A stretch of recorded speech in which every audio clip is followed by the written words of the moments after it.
That's big. Icons for sure, man.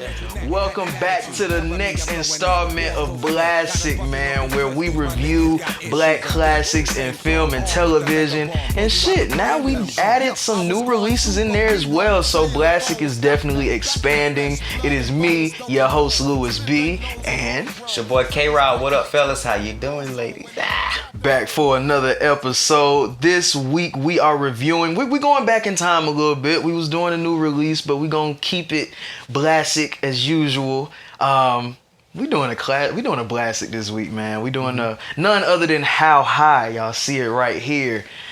Not gonna lie to y'all, go ahead and get into it now. This is a movie that people have gotten on my ass about. Pause. They've gotten on my ass because literally they know me to be like a real movie connoisseur. Y'all know me to be a real movie connoisseur. So I remember being at work and we was having these discussions about movies we saw and How High came up. And I was like, I've never seen How High. I've maybe seen like a bit of 10 minutes of it here and there, and that's it. And everybody's like, what? My mind was blown, y'all. Y'all know how my mind was blown, man. It's two movies that, because of Blassic, I actually had to review. This one and another one, Pootie Tang. We'll get into it when we get into it. But these are two movies that I said I never watched them before. And everybody's like, I cannot believe you have not watched How High. You cannot be not watch How High.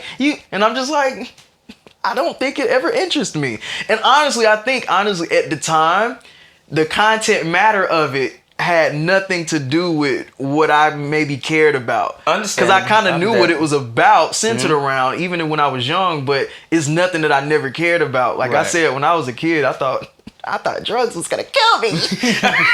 Especially all of it. So I never really watched it, and shit, for this review, I definitely had the pleasure of watching it, man. So I had to force him to watch. I said, you know, who's gonna do something else? I said, you know what? Fuck it. We're gonna do How High.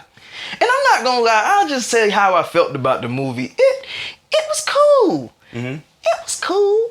I came away with the fandom that I know this movie has, because some people would consider it a cult classic. The fandom that it has, I think it comes from when we were younger and we watched certain movies, all of the Blassics, a lot of them, some people may think that they're corny now. There's people that don't even like loving basketball. I get it. I don't. But there's movies that we grew up with and that we loved when we saw them as kids, and that even as we grow older, we still love them. So I think that this may be one of those movies, just like all the movies are, and that further made me understand, because I was looking at it and I was like, it's good, but I could have went without this. It had its funny moments, but I'm sure if I saw it as a kid, would have bust out laughing at some of that shit that was going on, and I would have it would have continued to just stick with me. Yeah, let me tell you, this movie, there's 3 movies I remember because it came out around the time I was in middle school. I didn't see it during its theatrical release, but I probably seen it like DVD. I hope your mama didn't take you to see that. No. But I was aware of what it was because of who Method Man and Redman was at the time. Exactly. Between this movie, How High, Soul Plane, and Friday, that was the most quoted movies when I was in middle school. Not just me, I'm talking about people in general. We were able to, you could actually go through and say whole lines of dialogue from these movies with your classmates. And like I said, I remember it coming out. I remember, now again, this was not a movie that my mom or my uncles or anybody took me to go see. I remember seeing, I could clearly remember the websites back in the day. They used to have websites for the individual movies. There was a whack-a-mole game for Baby Powder where you would literally slap the individual characters on the website. And I was playing the game, having fun. I shit you not. But yeah, it's just one of those movies that's kind of like a throwback to the movies of the 80s where you got Cheech and Chong. And some people try to kind of compare it to Friday.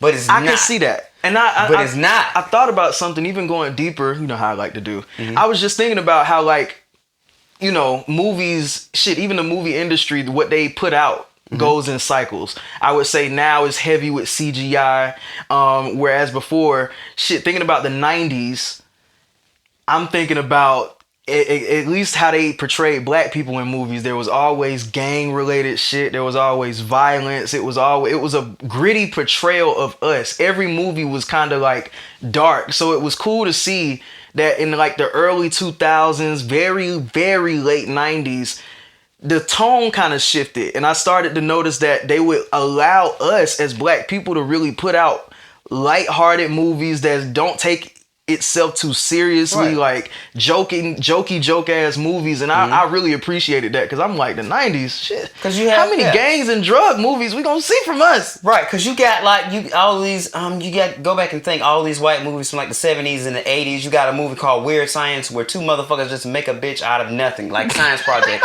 You got like Porkers, you got like Fast Times at Ridgemont High. You got all these movies where you got American Pie. You got all these movies of people having fun. It's not like, it doesn't have to be smart. It doesn't have to be saying anything thought-provoking and things like that. I like that. So I definitely enjoyed that, man. I'll go ahead and get into some of the black facts. Listen, this thing has an all-star cast. I'm going to try to read through all these names. We already know Method Man, Redman in there, Silas and Jamal. I cannot... Babatui. There you go. Over Babatui. Yes. He's a legend too. He is. And I never knew that was his damn name. Yeah. It's hard to pronounce. Didn't know that until now. Yeah. It's so crazy. Right. Melissa Peterman, Mike Epps, Anna Maria Horsford, Fred Willard, Jeffrey Jones. Great Fred Willard. No, most definitely. Hector Elizondo.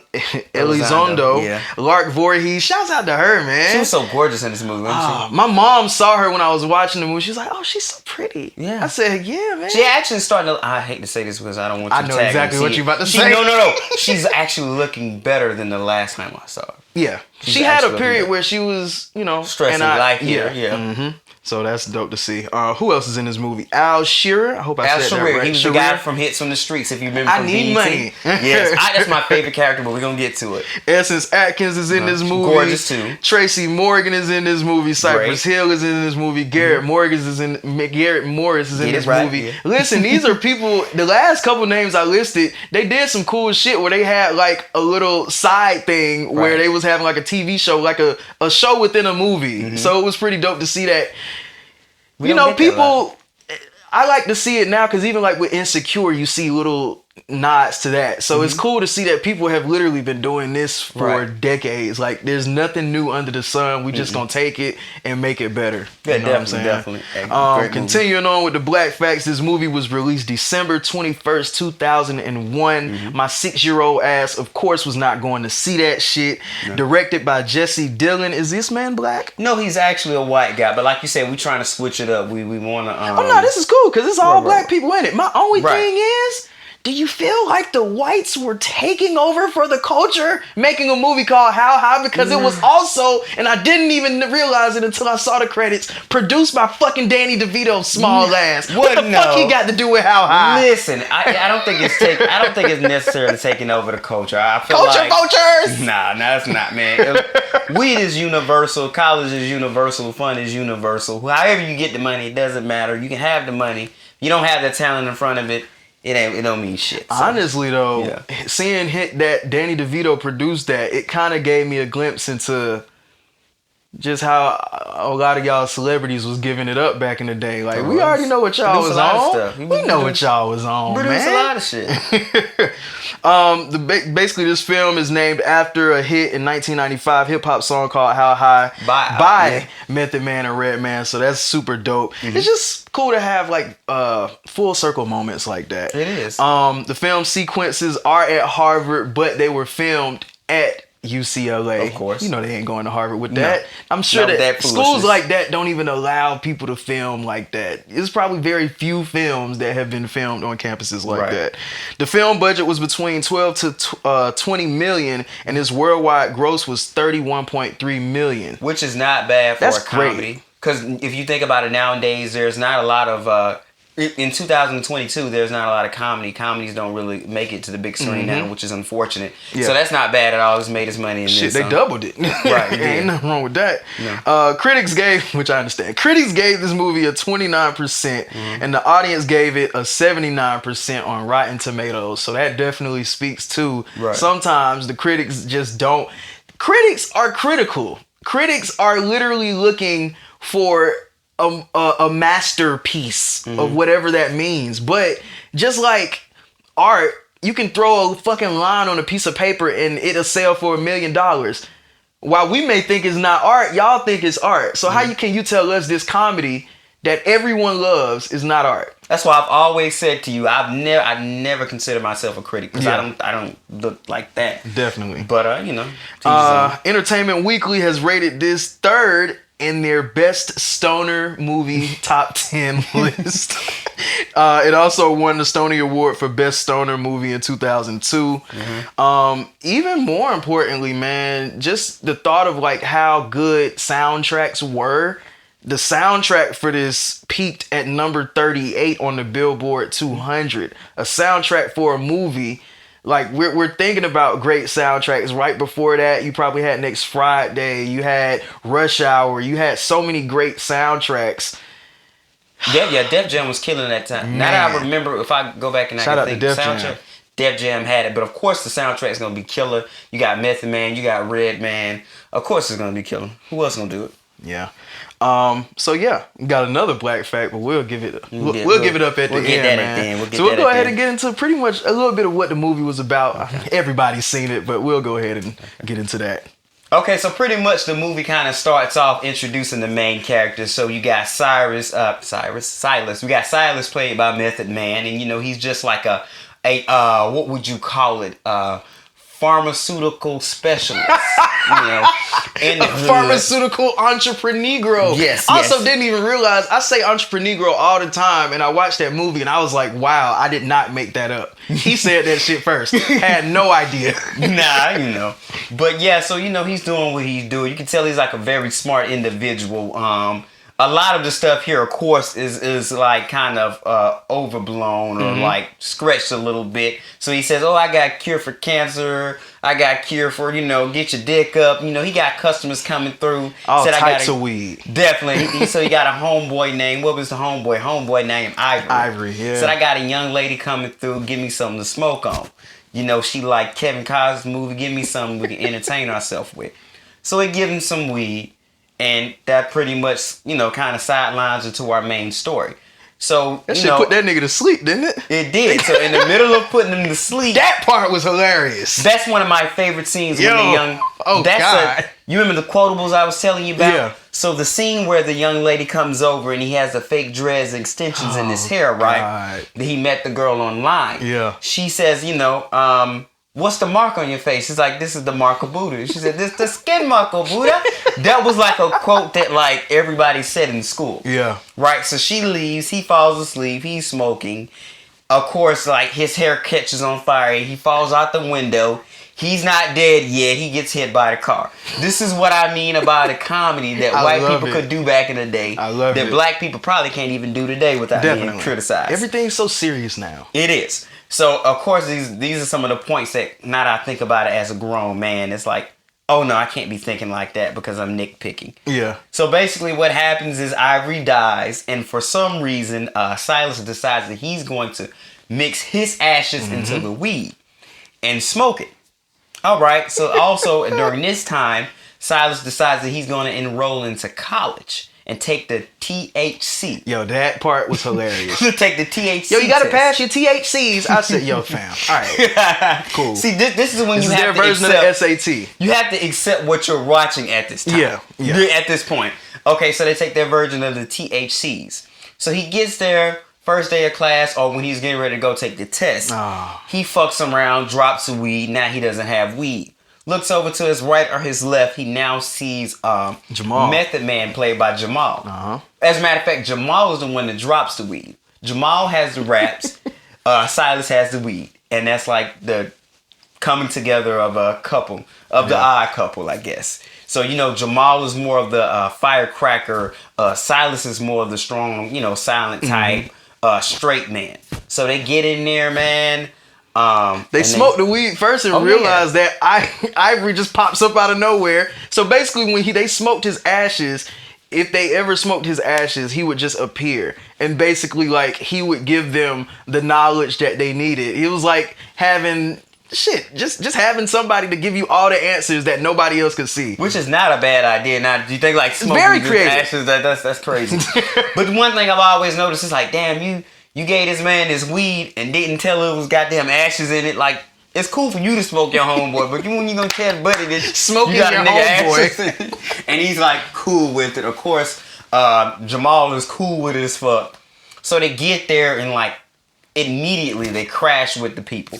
They crash with this guy named Bart. He's part of like the rowing team. Mm-hmm. He's like this jackass. He's fucking with who's it? Jamal. He's fucking with Jamal. Yeah. Jamal's like, oh fuck you. I'm finna come over on your team, take over your shit. Just white niggas hating on black people being at Harvard. The good shit, you know. So Cyrus, he runs into this. I think her name is Lisa, the young lady, Lark Voorhees. He's feeling on her.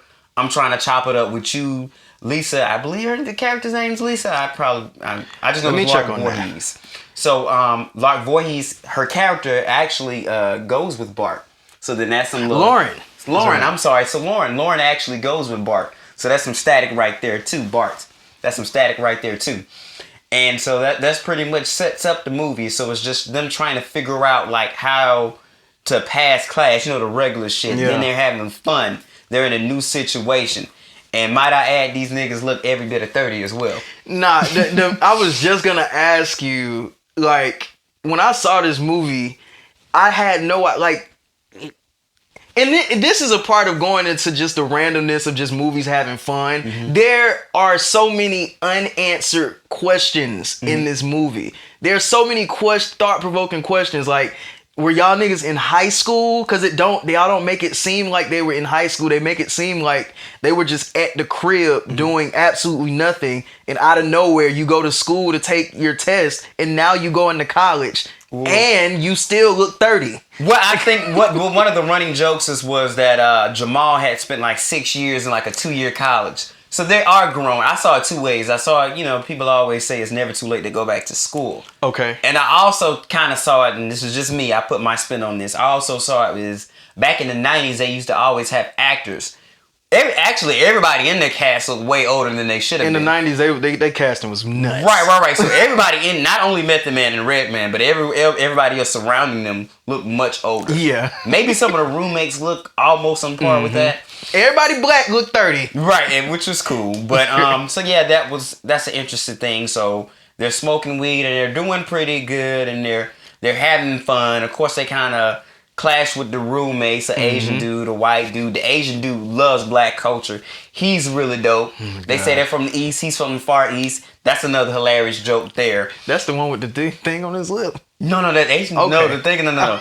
And so, I said, wait, what the fuck is that? I can't forget one of my favorite characters. One of my favorite characters is I Need Money, portrayed by Al Sharir. Yeah. Al Sharir, y'all may remember from Hits on the Streets. That was a very popular program on BET back in the late 90s, early 2000s, played by comedian Al Sharir. I Need Money is one of my favorite characters. He doesn't talk for the majority of the movie. He's just quiet, silent. Everywhere you see him, he's causing trouble, stealing shit. I like those type. We don't get those type of characters, man. Yeah. I love that. But somewhere along the line, the weed has to run out. And you're no longer smoking on your homeboy. No. You no longer have the powers. Right. So, he was trying to figure out to make it like a truth serum, because at this point he was trying to figure out how to redo it, right? Right. Because of course you can't because I mean that's the part of the thing is like we have to make good grades. How we gonna get? If I'm in botany, and they had a real cool teacher as well. So he's like, okay, I can't just say I chopped up my homeboy body or whatever. He said, I guess that was the end. Is like, what can I do with this weed to, you know, cure some kind of illness or make everybody better? So that was Silas's thing. Yeah. So anyway, one of the haters in the movie is actually a security guard, a goofy ass security guard, of course, a white security guard. That's nigga with the bike, right? Yes, that bike that he's great in the movie. He steals the weed, or he smokes the weed. So now they have to kind of figure it out themselves. They're studying hard. Yeah. It's a montage where they're studying. They Not fail like shit a mother. done. They fail like they a are motherfucker. failing at this point. Things are getting bad. There's no real, and I'm just saying, as much as I love this movie, there is no real message. There's no real like you need to study to pass. When I got to the end of the movie, I said, "What did I learn?" It's just fun. This is what this is. Yeah. There's no real message in this. It's just fun. And you know, so the security guard steals the weed. He smokes the weed. So now they have to try to study themselves. Now there was a situation that came up. Now that I think as an adult, that make no sense. Okay, so before we get with that, the weed is stolen. And around that same time, another character is introduced that I absolutely love. Baby Powder.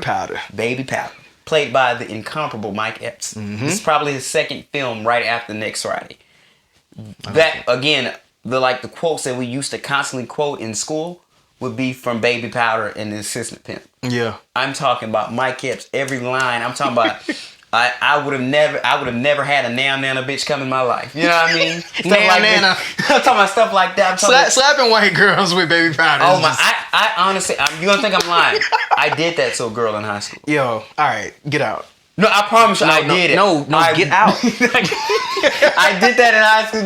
You do not high school. I'm sorry, in high school. This is middle school when this movie came out. I was about to say that's why I'm like, middle get school. out. I'm sorry, this is middle school, y'all. When this shit happened, and it was a joke because I knew the girl. Everybody knew the movie and shit like that. I don't even know how I got away with this shit. But I get Baby Powder from in school. All right, and then the comedian Scruncho is also his sidekick. Yeah, I actually heard that he actually went to jail for some shit around that same time. Oh. So when the movie came out, he was in jail. Tough. But like I said, quotes. I mean, I remember Mystical had a line in the "Don't Mess With My Man" remix. He says, "I've been pimping since Big Pimpin' since Mike Epps." That came from that song. That came from that movie. Yeah, he absolutely stole that movie. I think that right there might be up par with Day Day for me as far as Mike Epps. That's right there with that. So get back into the movie. They're out of the weed now, so they have to find another situation. Mm-hmm. So they have to smoke somebody else smart. Which still makes no sense in the grand scheme of things because they decide to get like these niggas went up going getting the dead body or some of shit. A president. I forgot what the president is. I'm pretty sure you'll put a picture of his Ben name Franklin. I think it was a nigga that died in like the early. Ben Franklin. All right, they went and dug this nigga up before anything that they're learning in school. That's when that man died. I don't know. We need somebody smart, dog. Which he couldn't have been that smart because everything they're probably learning was after he died. Right. Again, this is where you have to take the movie. It's a movie, man. You have to have fun with the movie. Yeah. And so they do it, and they smoke, and I think that they end up failing the test. They failed the test, or maybe they did pass the test. No, they failed that shit because at this point, shit. Now they about to have an alumni party, and the dean is happy that he didn't invite them niggas because their grades wasn't up to par. Right. Oh, the dean has been, and that's the thing. The dean has literally been on his ass since they got there. I'm not fucking with it, and they pick up on it immediately. I mean, they walk in class talking shit about him. That was so great. I mean, a whole Yo Mama session comes in as soon as they're walking to the class. They do shit like they send in like weed brownies and he's tripping with his wife. I mean, they're on his ass. I think the saving grace of the movie is Jamal is actually fucking what's over the dean. Ooh, the president. The president's daughter at the time, which just so happened to be Essence Atkins, and played by Fred Willard, and he's like he always plays like the cool white guy in the movie. Every time. Right, and he does it so funny. That's the one from Who's Your Caddy, right? No, I don't think he was in Who's Your Caddy. Okay. Fred Willard, I know for a fact he was in like one of the American Pie movies, and I see him in a lot of great things. He's on the Boondocks and stuff like that. But he always does it so funny, and like when he does it, he doesn't seem. It's like, oh, it's so corny that it's funny. Yeah. And you can get over it because it is funny. Right. And so, like I said, that's the saving graces because he's like, we need more black people. We need more ethnicities in here, and I like them. So that's kind of what saves them and keeps them in the school. Maybe that was the message. Right. And then it's fulfill like the status quo. Oh my God. So he loves them. He's like, the dean, you can go somewhere. At the what was at the party at the end of the movie, he goes crazy. Yo, they see he brought the damn truth serum. He brought that weed to the event, and everybody. When I saw the whole room get lit, I said, "Yeah." Right. So you see the dead president they smoke. Nobody smelled that though. Again, a movie being a movie. I think you see Ivory again. And then that pretty much wraps the story up. So now they can stay in school. Now you got your young ladies. Now that the dean uptight ass is gone. And that pretty much wraps the movie. Now you got, what's his name? Mike Epps. He comes in as the pimp. Come to find out, the president is one of his biggest customers. Now he's teaching a pimpology class. So that's dope. That's a dope scene. It's so many good scenes. I mean, we pretty much went through the whole movie at this point. Yeah. But it's so many scenes that I love. Like one of my favorite scenes of the movie, I laughed like 20 minutes after it, is when Jamal. Jamal is actually doing the row team. And so he's rowing, and he's like in last place. He looks up and sees his That's all mother. He said, "Oh shit!" Here's the funny part, right? So like you ask yourself, why is he seeing her? But why is everybody else around him seeing her? And he says, "Who's that big black lady in the sky?" He said, "Row, motherfucker, row." And the fact that like he didn't go any faster, they just did the editing fast. I love that shit, it's man. Like, it's hilarious. Like, row, motherfucker, row. I don't want to go back to my mom's crib. And it's like scenes like that. I mean, the party scene where they're having a party. They're having the what do you call it? The fraternity and sorority parties, and a fight busts out. I love the scene with the prostitutes. It's just, I'm telling you, the chemistry between Method Man and Redman, I think, makes the movie. Yeah, and that's honestly like one of those unspoken duos that just do shit great every time. Like, it was so refreshing, even going forward in time, to see them going back and forth in Power Book 2. Like, a lot of people watch it, some people don't. I get it. I understand. I saw the scene, but it's dope as hell to see them just going back and forth. It's kind of like an ode and shit. We may have some stuff coming up, you know. Right. I like to say, I think it's been announced, but you know. Right. Yeah. So Method Man, as of last year, Method Man actually started his production company. Big ups to him. And so, you know, about last year as well, they dropped a MTV sequel to a straight to DVD sequel of How High with DC Young Fly and what's his name? What's the guy? Dude from Atlanta. Lil Yachty. Lil Yachty. You know what I mean? Me personally, as far as a straight to DVD sequel, all I will say is I thought DC Young Fly showed where he would personally, I think he'd be perfect for a starring role in the movie. Yeah. I thought he was hilarious in the movie, but that's all I'll say about the movie. But Method Man has said one of his first productions in that would be a How High sequel. A sequel. Maybe it's part 3. I think it'll be dope if they're in it. And just take everybody. Might as well. Right. Bring DC Young Fly. What's his name again? The young guy. Lil Yachty. I mean, pretty much just going with in a small role. Just going with the trend of what everybody is doing. Shit, if you have a nostalgic brand, bring all of it in. Like all of these movies, all of the sequels, they just y'all ain't slick. Y'all just old ass franchises that have built up catalog over all these years. And each of these little movies, we gonna take some key niggas out of it and put them in the real big one. Right. I'm sure Mike Epps will be back. Mike Epps did the sequel. Got to. I think Get Money. I Get Money. I Need Money. He'll be back. He was in the sequel as well. I think that'd be dope. I mean, you can go so many ways with that. You know, they were in college. Let's see him be businessmen now. Let's see him be paid. Let's see him do something different. Let's see him run type of business. They can't be on the same shit. How high can we be running business? Let's see him do something now. Let's see him, the reason why they were in school. I like it. Like I say, they have great chemistry. Because I remember a few years after How High,